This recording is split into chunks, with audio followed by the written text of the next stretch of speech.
सबको पहले आपका धन्यवाद है, आप लोग आए। आज हमने इसलिए प्रेस कॉन्फ्रेंस बुलाई है, बहुत सारे मुद्दे हैं, पहले भी इस पे बात होती रही है। जैसे बिजली का रेट बढ़ा दिया, पता आपको कि नया बिल आया नहीं है, मतलब डबल से ज्यादा।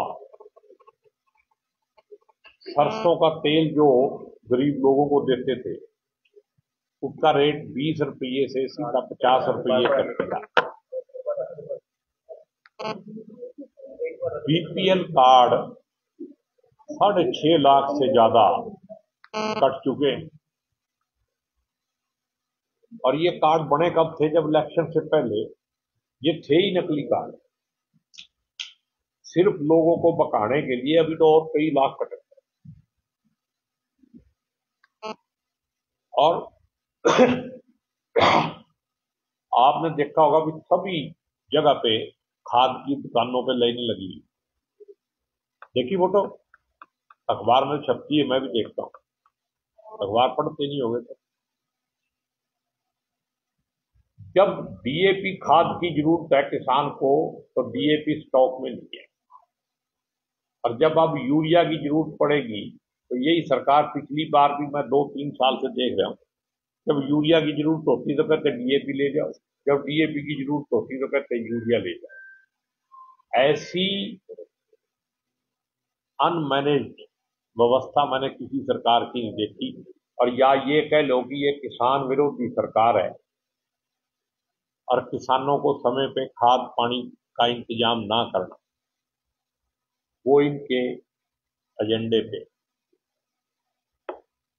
अब भी लोग, कल मैंने देखा 1-2 ट्रक आ रहे थे, और उससे पहले ही लाइन लगी पड़ी, पुलिस लग रही पीछे पीछे, तो कहीं लोग छीन के न ले। ये हालात। और इसके अलावा मैंने अखबार में पढ़ा है, आप सब लोग करनाल के रहने वाले हो, तो करनाल को वॉलंटरी अवार्ड मिल रहा है। स्वच्छ करनाल हो गया। आपके घर के आसपास कोई मच्छर कुछ नहीं है, कोई गंदगी नहीं है। लेकिन मेरे घर के पास पिछले 2.5 महीनों से, 3 महीनों से स्वीपर भी नहीं आ रहे। और सामने इतना बड़ा बड़ा घास खड़ा है, तो पता नहीं सफाई में। अब 5 सेक्टर में रहता हूं मैं, तो पता नहीं करनाल में आता है कि नहीं आता है, ये पता कर लेना आपने। अगर वो करनाल में है, तो फिर ये स्वच्छ करनाल का जो इनाम दे रहे हैं, इस पे डाउट है। और बाकी स्मार्ट सिटी का एक मुद्दा पहले भी उठाया था, 737 करोड़ के बाद और भी आगे होंगे उसके बाद। ये 1 साल पहले की बात है भाई। उसके ऊपर जो घपले हुए पैसे कहां लगे हैं? खट्टर साहब ने विधानसभा के अंदर ये आश्वासन दिया था कि इसकी जांच करा के रिपोर्ट देंगे, आज तक तो मिली नहीं। और एक मुद्दा और है भाई, 10 साल के बाद, 15 साल के बाद आपका ट्रैक्टर, आपकी कार बिना फिटनेस चेक किए ही खत्म हो रही है ना। आप दिल्ली नहीं जा सकते। तो व्हीकल तो अनफिट तब करना चाहिए जब वो फिटनेस में फेल हो जाए। मान लो किसी की गाड़ी चली 50,000 है कई सालों में, वो कैसे अनफिट हो जाएगी भाई? किसी मेरे जैसे की गाड़ी साल में 50,000 चल सकती है, किसी की ज्यादा भी चल सकती है, और किसी की 5,000 भी नहीं चलती, जो इंप्लाइज हैं खास करके। और इतनी महंगी महंगी गाड़ियां, ये सारी की सारी धंधा है, इसके पीछे माल है। जो ऑटो इंडस्ट्री है, उनके साथ साठ गांठ। और वैसे ही सरकार साठ गांठ से ही चल रही है। और एक पॉइंट और है कि खट्टर साहब अब रोक करके नहीं रहे। करनाल में उन्होंने प्लाट खरीदा, आपको लड्डू खिलाए कि नहीं खिलाए, खाली चोरी छिपे चल रहा होगा। अभी मतलब माल का पता लग जाए, पता नहीं फ्री में मिला है कि माल मिला है कि नहीं, ये पता करना है। खट्टर साहब को कम से कम मैं बधाई देता हूँ कि करनाल में तो कोई लीडर है ही नहीं। शुरू से करनाल में बाहर से ही आके लोग चढ़ते, और अब खट्टर साहब आ गए। ये पता नहीं खुश होने की बात है कि अपने आप को री इंस्पेक्ट करना चाहिए हमारे को, कि हम बाहर वालों के नीचे लगे रहेंगे या कभी करनाल की लीडरशिप भी होगी। जो करनाल की धरती पे पैदा होते हैं उनमें भी अकल होगी। तो बाकी आप एक मुद्दा और है, कुर्सी घोटाला हो गया। ये मुद्दा 29 तारीख को उठाया था, 29 जून को। आज कितनी तारीख होगी? ये मुद्दा ऐसा है भाई, टेंडर हो गया 42 लाख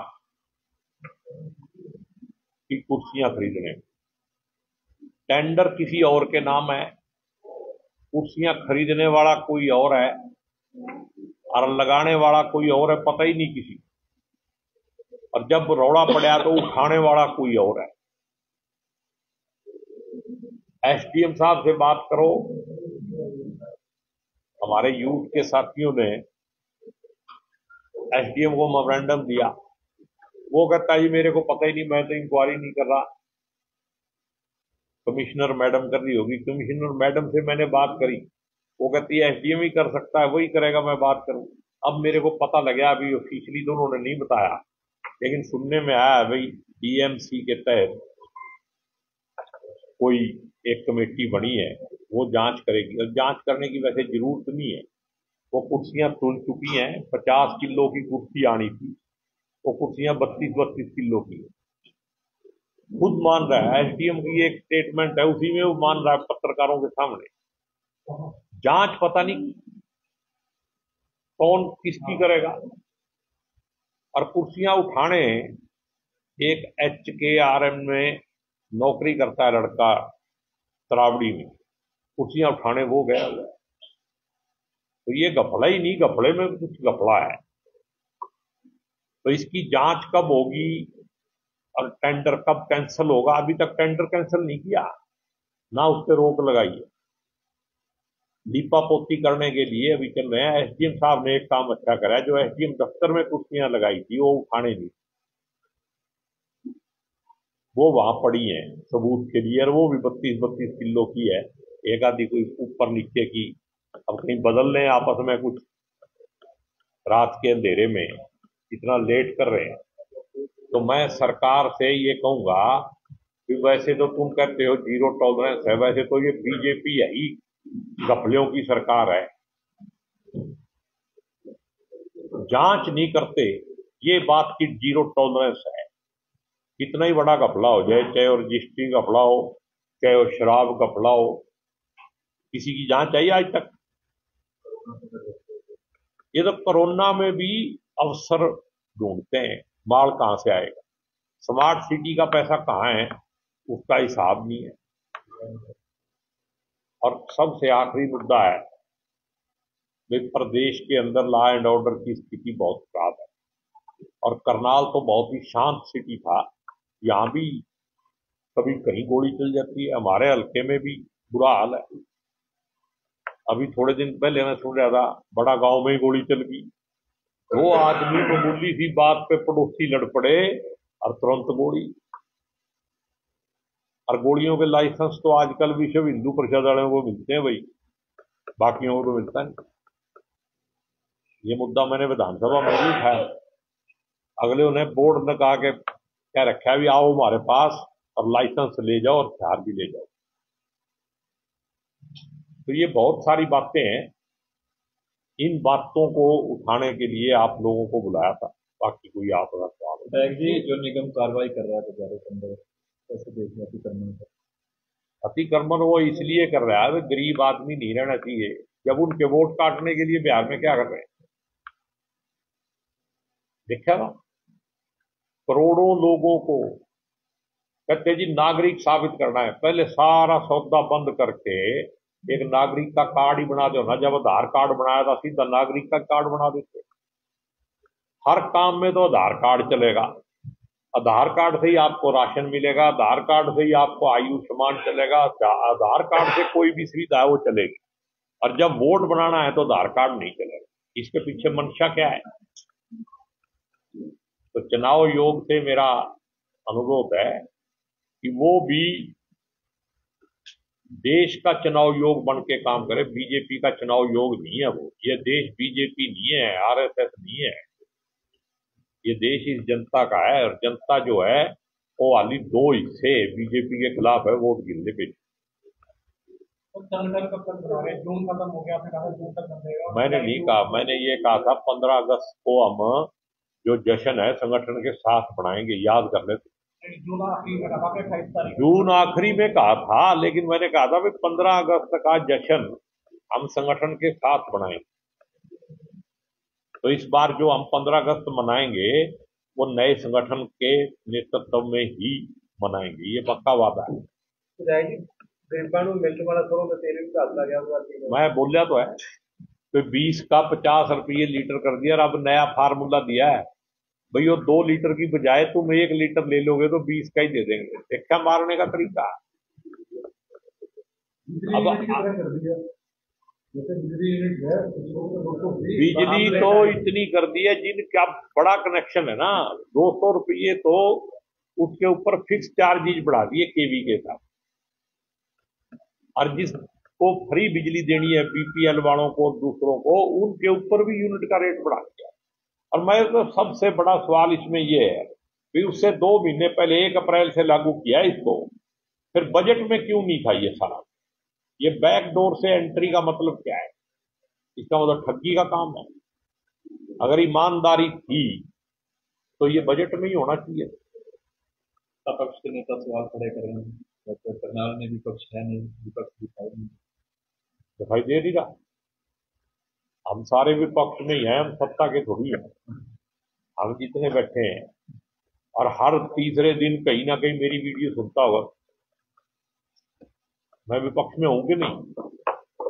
सत्ता पक्ष वालों का काम है झूठ बोलना, बोलते रहते। बीजेपी अलग अलग जगह कार्यक्रम कर रही है, इमरजेंसी के 50 साल पूरे होने थे। कौन सी जो इमरजेंसी अब लगी हुई है?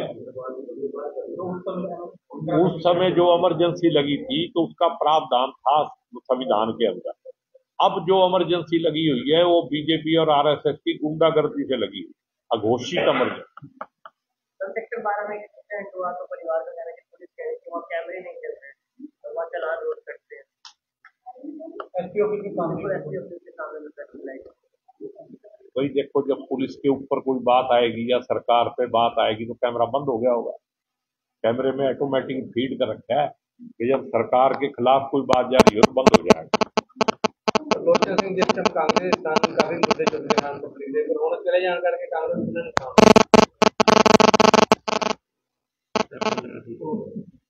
अब मैं कुछ कहूंगा पता नहीं प्रमोशन का होया है कि कांग्रेस का होया, प्रमोशन का मेरे को मतलब ज्यादा होगा।